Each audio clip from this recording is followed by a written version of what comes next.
Welcome doctor Paul V Mathew, the habit builder. ഹാബിറ്റുകൾ build ചെയ്ത് success ഉണ്ടാകുന്നതിനെ കുറിച്ചാണ് നാം പറയുന്നത്. ഇന്നും ഒരു പുതിയ പുസ്തകത്തെക്കുറിച്ച് നമുക്ക് സംസാരിക്കാം, പരിചയപ്പെടാം. High performance habits, how extra ordinary people become that way. നാം പല ആളുകളെയും കാണാറുണ്ട്. വിജയിച്ച ആളുകൾ, ശക്തന്മാരായ ആളുകൾ, ഹൈ പെർഫോമൻസ് ഉള്ള ആളുകൾ. അവരെ കണ്ടിട്ട് നാം പറയും, അവർക്കൊക്കെ ഇതെങ്ങനെ സാധിക്കുന്നു, എനിക്കിത് കഴിയുന്നില്ലല്ലോ എന്ന്. എന്നാൽ ബ്രണ്ണൻ ബർച്ചാർ എഴുതിയ ഈ പുസ്തകം high performance habit, how extra ordinary people become that way, എങ്ങനെയാണ് എക്സ്ട്രാ ഓർഡിനറി ആയിട്ടുള്ള ആളുകൾ ഇങ്ങനെ ആകുന്നത് എന്നുള്ളതാണ് ഈ പുസ്തകത്തിൽ പറയുന്നത്. ഒരു കാര്യം മുന്നേ പറയട്ടെ, ഞാൻ ഒരു ഇൻഫർമേഷൻ കമ്മ്യൂണിക്കേറ്റ് ചെയ്യുമ്പോൾ ഒന്നെങ്കിലും ജീവിതത്തിൽ പരിശീലിച്ച് അത് വിജയകരമെന്ന് തോന്നിയത്, അതല്ലെങ്കിൽ വെൽ റിസർച്ച്ഡ് ആയിട്ടുള്ള സയന്റിഫിക് ആയിട്ടുള്ള സ്റ്റഡീസ് മാത്രമേ ഉദ്ധരിക്കാറുള്ളൂ. അതുകൊണ്ട് തന്നെ ഈ പുസ്തകവും വളരെ ശക്തമായിട്ടുള്ളതൊപ്പം സ്ട്രോങ് ആയിട്ടുള്ള സയന്റിഫിക് ബേസ് ഉള്ളതാണെന്ന് പറയാൻ ആഗ്രഹിക്കുകയാണ്. ഏകദേശം 20 ലക്ഷത്തോളം ആളുകളുമായി എൻഗേജ് ചെയ്ത് 200ഓളം രാജ്യങ്ങൾ സന്ദർശിച്ച് ഒപ്പം തന്നെ 20ഓളം വർഷങ്ങളെടുത്ത് പഠനത്തിലൂടെ മനസ്സിലാക്കിയ ഹൈ പെർഫോമൻസ് ഹാബിറ്റുകളാണ് ഈ പുസ്തകത്തിൽ പറയുന്നത്. Change your habit, change your life എന്നുള്ളതാണ് ഈ പുസ്തകത്തിൻ്റെ ആപ്തവാക്യം. നാം പറയുന്നത് എങ്ങനെയാണ്?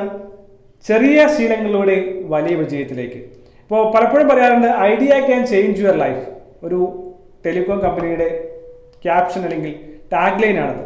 ഒരു വളരെ യാഥാർത്ഥ്യമുള്ളൊരു കാര്യം നമുക്ക് മനസ്സിലാക്കാം. ഒരു ഫിലോസഫർ പറഞ്ഞതാണ്, ലോകത്തിലെ ഏറ്റവും മൂല്യമുള്ള സ്ഥലം, വിലയേറിയ സ്ഥലം എന്ന് പറയുന്നത് ഏതാണ്? ഒന്ന് ചിന്തിച്ച് നോക്കാമോ, അല്ലെങ്കിൽ ഒന്ന് ഗസ് ചെയ്ത് നോക്കാമോ? അദ്ദേഹം പറയുന്നത് ശവകുടീരങ്ങൾ, ശവക്കോട്ടകൾ, സിമെട്രികളാണ് എന്ന്. കാരണം മനുഷ്യന്റെ ആശയങ്ങൾ, ആഗ്രഹങ്ങൾ, അഭിലാഷങ്ങൾ, ഐഡിയാസ്, സ്വപ്നങ്ങളെല്ലാം കൊണ്ട് മനുഷ്യൻ അവസാനിക്കുന്ന സ്ഥലമാണ്. അപ്പോൾ അവിടെയാണ് ഏറ്റവും അധികം സ്വപ്നങ്ങളുള്ളത്, ഏറ്റവും അധികം ആശയങ്ങളുള്ളത്, ഏറ്റവും അധികം ആഗ്രഹങ്ങളും അഭിലാഷങ്ങളും ഉള്ളത്.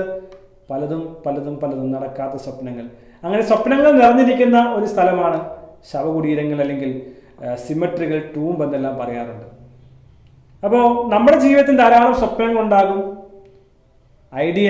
ആശയങ്ങളുണ്ടാകും. ഐഡിയ കൊണ്ട് ചേഞ്ച് ഉണ്ടാക്കാമെന്ന് യാതൊരു നിർബന്ധവുമില്ല. എന്നാൽ change your habit, change your life, അത് വളരെ അഷുറൻസ് ഉള്ള കാര്യമാണ്. അപ്പോൾ ഏത് ഹാബിറ്റാണ് നാം ബിൽഡ് ചെയ്യേണ്ടത്, എങ്ങനെയാണ് ബിൽഡ് ചെയ്യേണ്ടത്, അതിലൂടെ എങ്ങനെയാണ് മാറ്റം കൊണ്ടുവരാൻ സാധിക്കുക? ഇപ്പോൾ ബർച്ചാർ പറയുന്നുണ്ട്, എക്സ്ട്രാ ഓർഡിനറി ആയിട്ടുള്ള ആളുകൾക്കൊന്നും പ്രത്യേകിച്ച് പറയാനില്ല. അവർക്ക് സമ്പത്ത് ഉണ്ടായതുകൊണ്ടോ, അവർ സ്ത്രീ ആയതുകൊണ്ടോ, പുരുഷനായതുകൊണ്ടോ, ഇന്ന ജാതിയിലോ മതത്തിലോ പെട്ടതോ ആയതുകൊണ്ടല്ല അവർ വിജയികളായത്, അല്ലെങ്കിൽ എക്സ്ട്രാ ഓർഡിനറി ആയത്. അവർ ഓർഡിനറി ആയിരുന്നു, എന്നാൽ അവർ ഹാബിറ്റിൽ ചേഞ്ച് ചെയ്തുകൊണ്ടാണ് എക്സ്ട്രാ ഓർഡിനറി ആയി മാറിയത്. അപ്പോൾ എങ്ങനെയാണ് ഈ എക്സ്ട്രാ ഓർഡിനറി ആകുവാൻ സാധിക്കുക? ഏതെല്ലാം ഹാബിറ്റുകളാണ് അതിന് പിന്തുടരേണ്ടത്? ഹൈ പെർഫോമൻസ് ഹാബിറ്റ്സ്, അല്ലെങ്കിൽ ഹൈ പെർഫോമൻസ് ആകാനുള്ള ഹാബിറ്റ് എന്താണ്? അങ്ങനെ ഒരു 7 സ്റ്റെപ്പുകളാണ് ഈ പുസ്തകത്തിൽ പറയുന്നത്. അപ്പോൾ ഈ 7 സ്റ്റെപ്പുകളെ കുറിച്ച് പറയുന്നില്ലെങ്കിൽ കൂടെയും എനിക്ക് മനസ്സിലായ ചില എസൻസുകൾ ഞാൻ നിങ്ങളോട് പങ്കുവെക്കാനാണ് ഈ പുസ്തകത്തിലൂടെ അല്ലെങ്കിൽ ഈ വീഡിയോയിലൂടെ ആഗ്രഹിക്കുന്നത്. അപ്പോൾ ഒന്നാമതായി ബർച്ചാർ പറയുന്നത് ക്ലാരിറ്റി. നാം എന്താണ് ചെയ്യാൻ പോകുന്നത്, എങ്ങോട്ടാണ് പോകുന്നത്, എങ്ങനെയാണ് പോകുന്നത് തുടങ്ങിയ വിഷയങ്ങളെക്കുറിച്ച് എത്രമാത്രം ക്ലാരിറ്റി നമുക്കുണ്ട്. സീക്കിംഗ് ക്ലാരിറ്റി ഉണ്ടാകുന്നില്ല എങ്കിൽ നാം ക്ലാരിറ്റി ഉണ്ടാക്കാനുള്ള ചോദ്യങ്ങൾ സ്വയം ചോദിക്കുന്നുണ്ടോ, അല്ലെങ്കിൽ അത് വ്യക്തമാക്കാൻ നാം ശ്രമിക്കുന്നുണ്ടോ? അപ്പോൾ ഒന്നാമത്തെ കാര്യം, have A very strong goal or very clear and clarity. അപ്പോൾ ക്ലാരിറ്റി ഉണ്ടെങ്കിൽ മാത്രമേ നമുക്ക് മുന്നോട്ട് പോകുവാനായിട്ടുള്ള ഹൈ പെർഫോമിംഗ് ആകുവാൻ സാധിക്കില്ല. ഹൈ പെർഫോമേഴ്സായ ആളുകൾക്ക് വളരെയധികം സ്ട്രോങ് ആയ ക്ലിയർ ആയിട്ടുള്ള ഒരു പാത്വേ ഉണ്ടായിരുന്നു, ഗോൾ ഉണ്ടായിരുന്നു, അവർക്ക് ക്ലാരിറ്റി ഉണ്ടായിരുന്നു. രണ്ടാമത്തെ കാര്യമാണ് ഫോക്കസ് ഉണ്ടോ? ഒരു ക്ലാരിറ്റി ഉണ്ട്, പക്ഷേ എങ്ങനെയാണ് പോകേണ്ടത്, എങ്ങോട്ടാണ് പോകേണ്ടത്, കൃത്യമായി അങ്ങനെ പോകുന്നുണ്ടോ? ഇപ്പോൾ നാം ഈ കടൽ തീരത്തൊക്കെ പോകുമ്പോൾ കാണുവാൻ സാധിക്കും കുതിരകൾ മുഖപ്പട്ട കെട്ടാറുണ്ട്, ഒരു മുഖപ്പട്ട.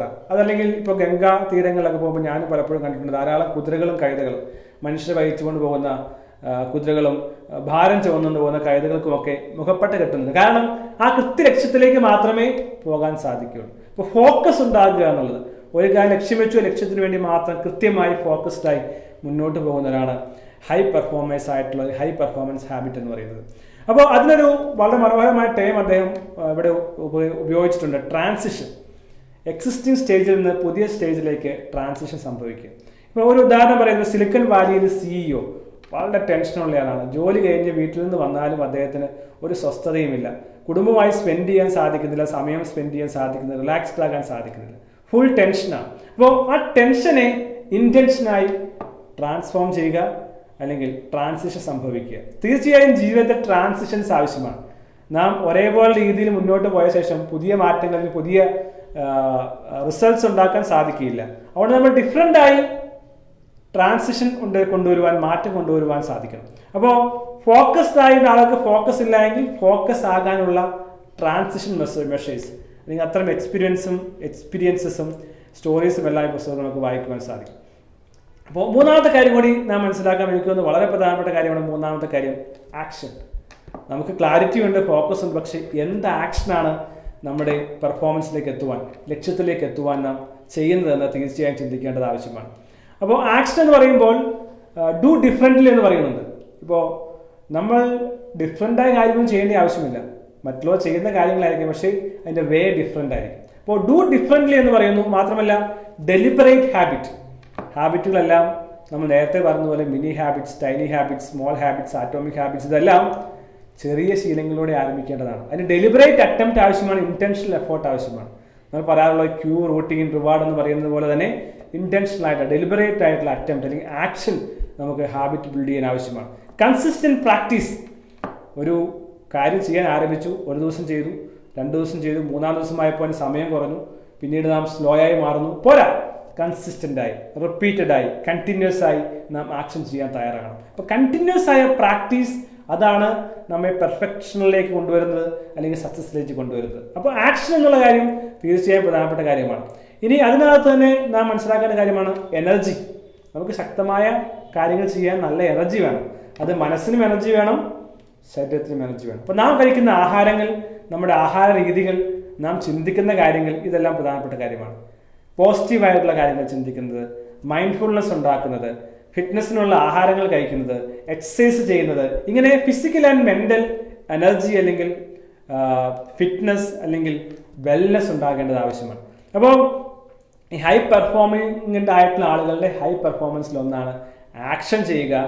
ആക്ഷൻ എന്ന് പറയുന്നത് ഡിഫറെൻ്റ് ആയ കാര്യങ്ങൾ ചെയ്യുക, ഡെലിബറേറ്റ് ആയി ഹാബിറ്റ് ബിൽഡ് ചെയ്യുക, ഒപ്പം തന്നെ കൺസിസ്റ്റൻ്റ് ആയി പ്രാക്ടീസ് ചെയ്യുക, ഒപ്പം എനർജി, ഫിസിക്കലും മെൻ്റലും സ്പിരിച്വലുമായിട്ടുള്ള എനർജിയെ സസ്റ്റെയിൻ ചെയ്യുവാനും മെയിൻറ്റെയിൻ ചെയ്യുവാനും സാധിക്കണം. 4-ാമത്തെ കാര്യമാണ് പ്രൊഡക്ടിവിറ്റി. നാം എന്ത് റിസൾട്ടാണ് കൊണ്ടുവരുന്നത്. ഇപ്പോൾ ഈ പുസ്തകത്തിൽ പറയുന്ന വളരെ പ്രധാനപ്പെട്ട കാര്യമാണ്. പല ആളുകളും, ഒട്ടനവധി ആളുകളും അവരുടെ ജോലി സമയത്ത് 28% മെയിൽ ചെക്ക് ചെയ്യുവാനും മെയിൽ അയക്കുവാനും മറ്റുമായി സ്പെൻഡ് ചെയ്യുന്നു പറയുന്നുണ്ട്. വളരെ ഇൻഎഫക്റ്റീവ് ആയിട്ടുള്ള കാര്യമാണ് അത്. മാത്രമല്ല നാം ചെയ്യുന്ന കാര്യങ്ങൾ പ്രയോറിറ്റൈസ് ചെയ്യാൻ സാധിക്കുന്നുണ്ട്. ഏറ്റവും പ്രധാനപ്പെട്ടതും ഏറ്റവും ഇമ്പോർട്ടൻറ്റുമായിട്ടുള്ള അർജൻറ്റുമായിട്ടുള്ള കാര്യങ്ങൾ നമുക്ക് ആദ്യം ചെയ്യുവാൻ സാധിക്കുന്നുണ്ടോ. ഇപ്പോൾ 80-20 പ്രിൻസിപ്പിൾ പറയുന്നത് പോലെ 20% സമയവും നാം എന്താണ്, 80% സമയവും നാം എന്താണ് ചെയ്യുന്നത്, പ്രധാനപ്പെട്ടതല്ലാത്ത പ്രയോജനമില്ലാത്ത കാര്യങ്ങളിൽ 80% സമയം നാം ചെയ്യുക. എന്നാൽ 20% ഏറ്റവും പ്രധാനപ്പെട്ടതും അർജന്റുമായ കാര്യങ്ങളിൽ 80% സമയം സ്പെൻഡ് ചെയ്യുവാനായിട്ടാണ് പുസ്തകം നമ്മെ ഓർമ്മിപ്പിക്കുന്നത്.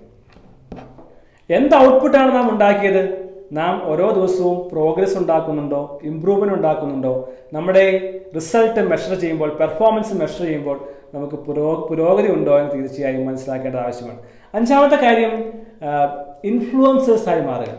ഒരുപക്ഷെ നമുക്ക് ക്ലാരിറ്റി ഉണ്ടാകാം, ഫോക്കസ് ഉണ്ടാകാം, ആക്ഷൻ ഉണ്ടാകാം, പവർ ഉണ്ടാകാം, സ്കില്ലുണ്ടാകാം, പ്രൊഡക്ടിവിറ്റി ഉണ്ടാകാം. പക്ഷേ നമുക്ക് ആളുകൾ ഇൻഫ്ലുവൻസ് ചെയ്യാൻ സാധിക്കുന്നുണ്ടോ? എത്രമാത്രം സോഷ്യലൈസ് ചെയ്യാൻ നമുക്ക് സാധിക്കുന്നു? നമുക്കൊരു ആവശ്യം വരുമ്പോൾ നമുക്ക് ഓപ്പണായി, ധൈര്യപൂർവ്വം, കറേജിയസ് ആയി നമുക്ക് ആളുകളോട് സഹായം ചോദിക്കുവാൻ സാധിക്കുന്നുണ്ടോ?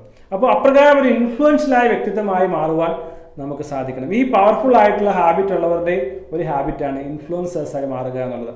അപ്പോൾ നമുക്ക് എത്രമാത്രം സോഷ്യലൈസ് ചെയ്യാൻ സാധിക്കുന്നു, സോഷ്യൽ ഇൻഫ്ലുവൻസേഴ്സായി മാറാൻ സാധിക്കുന്നുള്ളതും പ്രധാനപ്പെട്ട കാര്യമാണ്.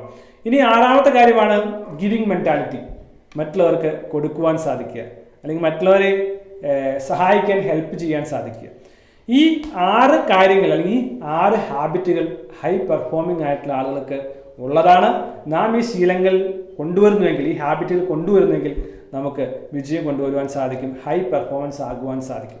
അപ്പോൾ ഒരു കാര്യം എപ്പോഴും മറന്നിരിക്കുക, പെർഫോമേഴ്സ് ആണ് ഈ കാലഘട്ടത്തിൽ വിജയിക്കുന്നത്. ആരാണോ പെർഫോം ചെയ്യുന്നത് അവരാണ് ഏറ്റവും മുന്നിലേക്ക് വരുന്നത്, അവരെയാണ് ബെസ്റ്റ് എന്ന് പറയുന്നത്. ഇപ്പോൾ ക്രിക്കറ്റ് എടുത്താൽ സച്ചിൻ തെണ്ടുൽക്കർ എന്ന് പറയുന്നു, ഫുട്ബോൾ എടുത്താൽ നാം മെസ്സി എന്ന് പറയുന്നു, അല്ലെങ്കിൽ റൊണാൾഡോ എന്ന് പറയുന്നു. അതല്ല, ഇനി സംഗീത ലോകം എടുത്തു കഴിഞ്ഞാൽ നാം യേശുദാസിനെ കുറിച്ചോ അല്ലെങ്കിൽ മറ്റും പറയാറുണ്ട്. സിനിമാ ലോകത്തിൽ മമ്മൂട്ടി, മോഹൻലാൽ എന്നൊക്കെ പറയാറുണ്ട്. കാരണം എന്താണ്? അവരാണ് ഏറ്റവും അധികം പെർഫോം ചെയ്യുന്നത്, അവരാണ് ഏറ്റവും ബെസ്റ്റ് ആയിട്ടുള്ളത്. അപ്പോൾ പെർഫോമേഴ്സ് ആയി മാറിയാൽ മാത്രമേ വിജയിക്കുവാൻ സാധിക്കുകയുള്ളൂ. നമുക്ക് ഇൻഫ്ലുവൻസേഴ്സ് ആയാൽ മാത്രമേ നമുക്ക് മാറ്റം കൊണ്ടുവരുവാൻ സാധിക്കുകയുള്ളൂ. ഇങ്ങനെ ധാരാളം കാര്യങ്ങൾ ഇത് നേടണമെങ്കിൽ സ്ട്രോങ് ആയിട്ടുള്ള ഹാബിറ്റ് ആവശ്യമാണ്. High performance habits. Habit how extra ordinary people become that way. Extra ordinary ആയി മാറണമെങ്കിൽ ഈ ഹാബിറ്റുകൾ നാം തുടരുക. ചെറിയ ശീലങ്ങളിലൂടെ വലിയ വിജയത്തിലേക്ക് എത്തുവാൻ നമുക്ക് സാധിക്കട്ടെ എന്ന് ആശംസിച്ചുകൊണ്ട് എൻ്റെ വാക്കുകൾ നിർത്തുന്നു. All the best.